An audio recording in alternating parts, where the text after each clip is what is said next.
Hello and welcome back to the channel that makes you want to bang your head against a wall until you're unconscious so you can pretend that everything you just heard wasn't real. Before we get into today's video, I have a very special announcement. I have recently partnered with several other narrators to help build out Chilling, a brand new home for scary stories. Chilling is a revolutionary mobile app that allows you to customize your listening experience in ways that YouTube never can. And not only that, with YouTube being a little wonky, it's a safe space for us narrators to post content, because if we ever disappear from YouTube, we'll still be there. Before you go download and start your free trial, let me share with you a little of what Chilling has to offer. We have hundreds of amazing stories, terrifying true stories, and different categories of horrifying fiction. There is something for everyone. Even though Chilling has plenty of pre-generated playlists, you also have the ability to mark stories as your favorites and mix and match individual stories to create your own customized playlist. One of the most exciting things about Chilling is our one-of-a-kind ambient sound menu. You can select and change the background noise of any story. These changes happen seamlessly without impacting the story you're currently playing.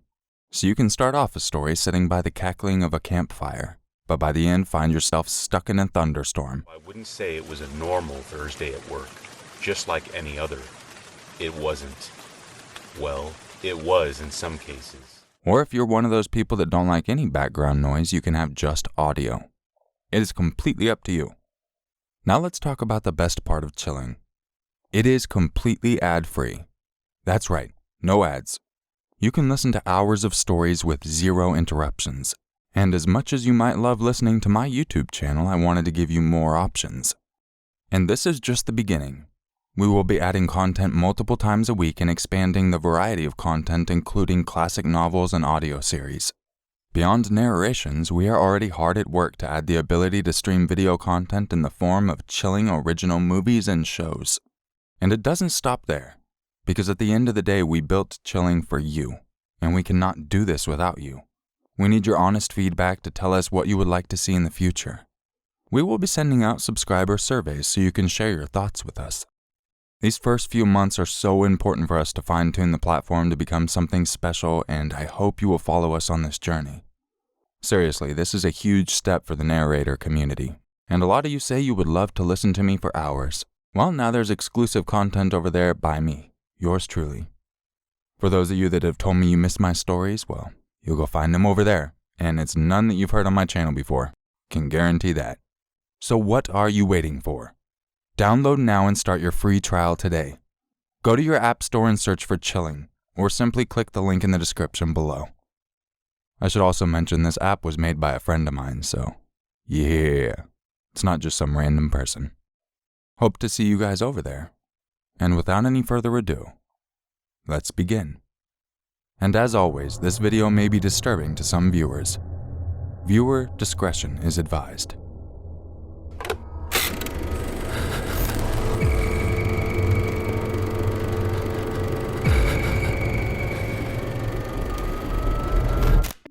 Lindsay Nicole Blansett was raising two of her children, her son Caleb and daughter Cadence, as a single mom. In 2014, she was down on her luck. Paying bills was stressful, and she could not afford to buy her children Christmas presents. She had been divorced for 2 years then. Her ex-husband, Clint, worked in Wellington. They had tried to reconcile, but things just didn't work out. Her financial situation was taking a toll on her, and Clint wanted her to tend to her mental health. Lindsay admitted she was depressed during that period. In December 2014, she started to go to church service where she became obsessed with verses from the book of Genesis. She did not know whether certain verses were coming from God or the devil. She started to think that the terrorist 9/11 bombings were God's way of saving his people from a future of suffering. She couldn't sleep nor eat. She was getting increasingly paranoid. She once overheard Caleb talking in his sleep about Clint, and her paranoia morphed into thoughts that Clint and his friends were after the children. She also started to think that Clint was out to get her and end her life. Her mental state began to deteriorate until December 14th arrived, and Lindsay committed an act she will never recover from. That night, Lindsay stabbed Caleb in the chest and beat him with a stone. Caleb woke up during the attack to ask his mother to stop hurting him. Lindsay's 9-year-old daughter also got up and asked her mother to stop. And all Lindsay said was she was saving Caleb because something bad was about to happen, so it was better for Caleb to pass away and go to heaven where he would be safe. After ending Caleb's life, Lindsay dialed 911. Center K 911. Hi, this is Nicole Blanchett. I just stabbed my son. I'm sorry? I just stabbed my son. I thought somebody was coming in to get us. Okay, where are you at? I'm at 902 West 7th. Is he still conscious? No. And that's West 7th and Wellington? Yeah. Where'd you stab him at? In the chest. Several times I thought somebody was coming in. Are you kidding? Clint has done nothing but threaten me and... And you said your name's Nicole? Yes. Hey, Nicole, phone number for you, area code first? That's a 911 number, I don't know isn't what it is. It is just on 911. Okay. Hold on line for me. God, what did I fucking do? I'm never going to get out of jail. Never. I'm going to have to live with that. Oh, God. What?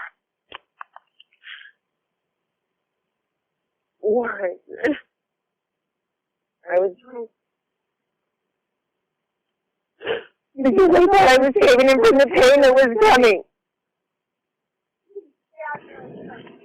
Nicole, are you still there? Yes. Okay. Is he breathing?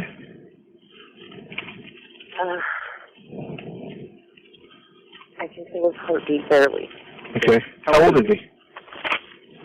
10.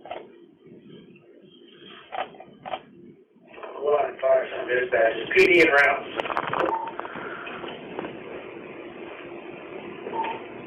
That's it. Okay, sorry. 45, that's 10-4.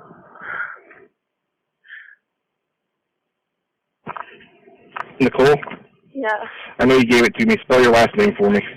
Boyennett.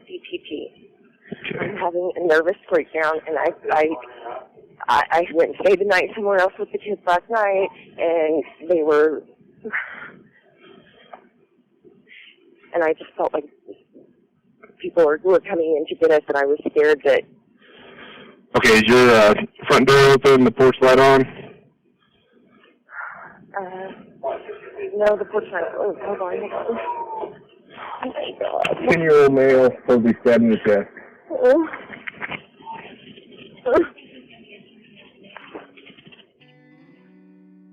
The first police officer to arrive found that the house was dark. Inside, Cadence was crying. Looking at Lindsay, the police officer could tell something was not quite right. Lindsay went on talking about how Caleb was going to be treated like a dog and how she had to save her son from people coming to get her. At Lindsay's trial, her defense attorney argued that she was mentally ill when she took Caleb's life.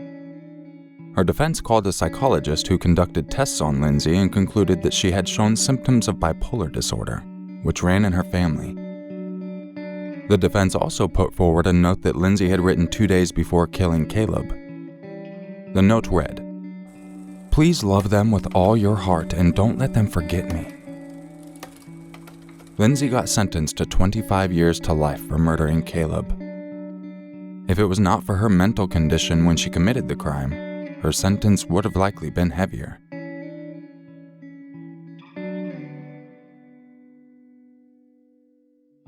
Curtis Kurt Mitchell was a musician who played the guitar. In 2015, he was living in the basement of Tanya Tondak, who was well known as the owner of Tanya's Soup Kitchen. Tanya was letting Kurt live in her basement out of compassion, but wanted him out. Kurt had spent some time taking advantage of the kindness of others, living from basement to basement. He also had a drinking problem. Tanya eventually sat Kurt down and asked him to move out of her home. One thing led to another, and they argued about Kurt moving out several days after Tanya initially asked him to leave. On that occasion, Tanya wound up slapping him. At the time, Kurt was not on good terms with a few of his friends. One particular friend named Michael Carmody, who was also friends with Tanya, considered Kurt to be his brother. However, by June, when Kurt was meant to be making preparations to leave Tanya's house, he threatened Michael, telling him that he would gut him with a pocket knife. During this confrontation, Kurt was so angry that his face was purple. Another local business owner called Cos Clegg was warned about Kurt and sought a protective order against him due to some of Kurt's online posts. Apparently, he wanted to set her business on fire, and she was advised to take his threats seriously. Kurt's friends wanted to help him out, but were afraid of his temperament. On June 3rd, Kurt was sitting with Tanya when he finally snapped and attacked her. He punched her, strangled her, and tied her up. He then took her to the basement and locked her up in a small storage space for 24 hours. Tanya's friends started to worry about her after she didn't turn up to work and was not reachable online. The police went over to Tanya's house on the 4th of June and found Kurt sitting on the front porch. He told the police that Tanya had gone to a friend's house. Shortly after the police left, he called 911. Frederick County 911, what city is your emergency? Hi, my name is Kurt Mitchell, and I am at 236 South Minneapolis. Okay, 236 North Minneapolis. I'm sorry, South Minneapolis. Yes, South Minneapolis. What phone number you're calling from? You just had some officers come by, and they were looking for a missing person. Okay. And they probably need to get back over here because I have murdered her. I'm sorry, you've done what? I've killed her. Okay. Hang on a second. I'm going to go out and sit on the porch, and I think they're probably in close proximity. I have no weapons, and I intend no harm to anyone. It happened last night. It was kind of a crime of passion. Who is this girl? Her name is Tanya Tandock. How do you know her? We were roommates and for a short time involved. Okay, hang on 1 second for me, okay? Yep. Kurt was charged with first-degree murder. An autopsy later found that Tanya died as a result of blunt force trauma. Other details soon emerged about Tanya after she was murdered. One interesting one is that she was married to another local musician, and on June 2nd she had a split with him. So how could she have been in a romantic relationship with Kurt, who maintained that Tanya was his girlfriend? In fact, Tanya's friends state that Kurt was not in a relationship with her, and that she had truly wanted him out of her house for a while. During Kurt's trial, he pleaded guilty to murdering Tanya.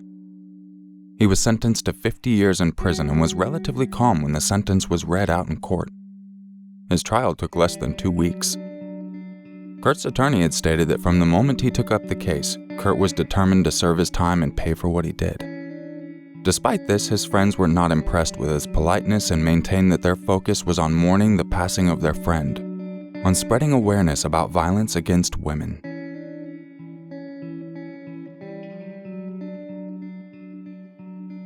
I appreciate you all checking out this video, and make sure you download the Chilling app if you want to hear hours of stories from a lot of different narrators, including yours truly. So for those of you saying you can't get enough of my voice, well, I got a lot of audio over there now. And there will be more audio coming in the future as well, so yeah, enjoy. I really do appreciate everyone's support, and I'll catch you guys in the next video. And just remember, it's always scarier if it's true. Bad bye.